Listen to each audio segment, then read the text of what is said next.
Opinion. Today I am reviewing Goodspeed Musicals' production of the new musical Maggie, with music by Johnny Reid, Matt Murray, and Bob Foster, books and lyrics by Johnny Reid and Matt Murray, directed by Mary Frances Moore, choreographed by EJ Boyle, and running through October 20th at the Goodspeed Opera House at 6 Main Street in East Haddam, Connecticut. Help make my mother proud and visit my Patreon page where you can, for as little as $1 a month, help support my work here, as well as my classic cinema podcast, Yesterday's Matinee. The latest episode, Top Gun, is currently available for members only. I also have some restaurant reviews as well as my retro reviews that I conducted before I started this channel. The latest posted are Ink and Hillary and Clinton. A link will be in the description along with my social media pages.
Set in the town of Lanark, Scotland, from 1954 to 1976, Maggie tells the story of, Maggie, played by Christine Dwyer.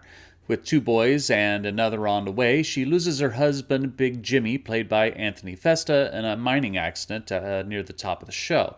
Jump forward 14 years, and the boys are almost grown and ready to move on in their lives.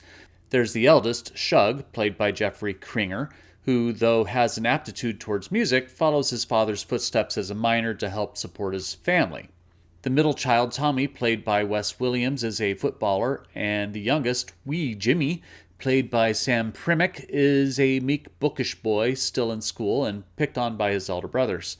Things turn sour as conflicts between local Catholics and Protestants cause civil unrest, and Shug takes a strong position with the Protestants. Sectarian conflict arises, and Maggie does her best to try to ameliorate the situation for her boys with mixed results. Maggie is a decent show.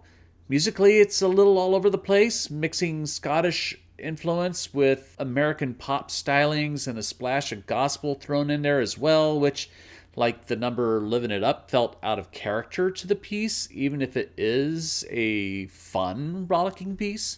The real problem with Maggie, though, is that all the subplots are more interesting than the main character's narrative. Maggie herself is so impeccably good as a human being that her story falls flat because all the other stories and conflicts become more interesting. Whether it be Shug's sectarianism, Tommy's impetus to defend his brother regardless of the consequences, wee Jimmy's romance with a Catholic girl, Teresa, played by Sonia Venugabal. There's also a side plot with a friend of hers, Jean, played by Kennedy Calhel, who is abused by her husband, Tam, played by Matt Foucher. And Tam also plays a negative influence on Shug. What we get in the end is Maggie witnessing all of this and being the stalwart, upright moral center of the show, which is all well and good. But how it is written, it makes her, the main character, not all that interesting. And she is given songs that repeat her feelings that are already expressed in the scene leading up to the song. For example, we have a scene with her and Tommy after Tommy is arrested for his involvement in an altercation between Shug and a few Catholics. Instead of a duet between the two that would musically amplify the tension and have both characters who are having communication issues express their feelings for the audience, we get an awkward scene and then a ballad by Maggie, the song My Confession, which is actually her best song of the 4 solos she has given. But the song insulates the drama, bottling it in her instead of having it connected with other characters. The show repeats this process several times.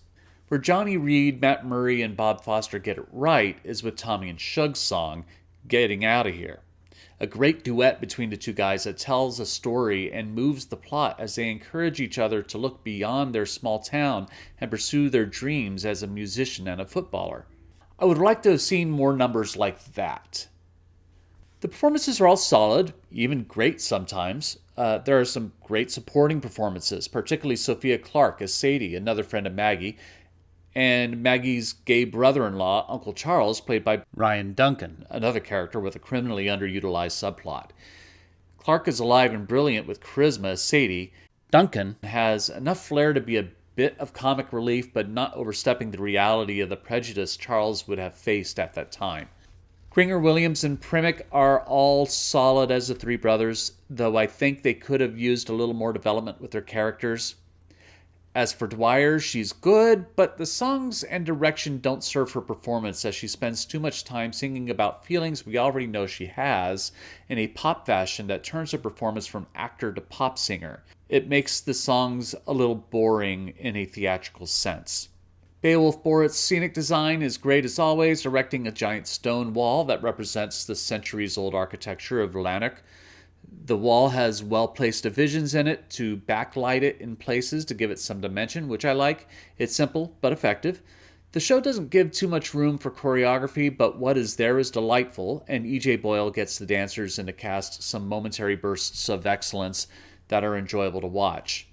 Still, Maggie is a musical that I find to be well-intentioned, to celebrate a woman who stands firm in her love of her children and does all within her ability to raise them right. She is so admirable, she, even in her moment of self-doubt, is too perfect, and because she is so admirable, her story falls short in interest compared to the plethora of other plots the musical has to offer.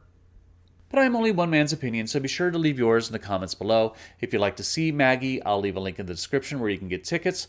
Also in the description will be a link to my Patreon page and links to my social media. Be sure to visit there to support my work. You can also support me by liking, sharing, and subscribing, and click the notification bell to be alerted to future reviews. My next review will be The Roommate on Broadway. Thank you for watching, and I will see you at the theater.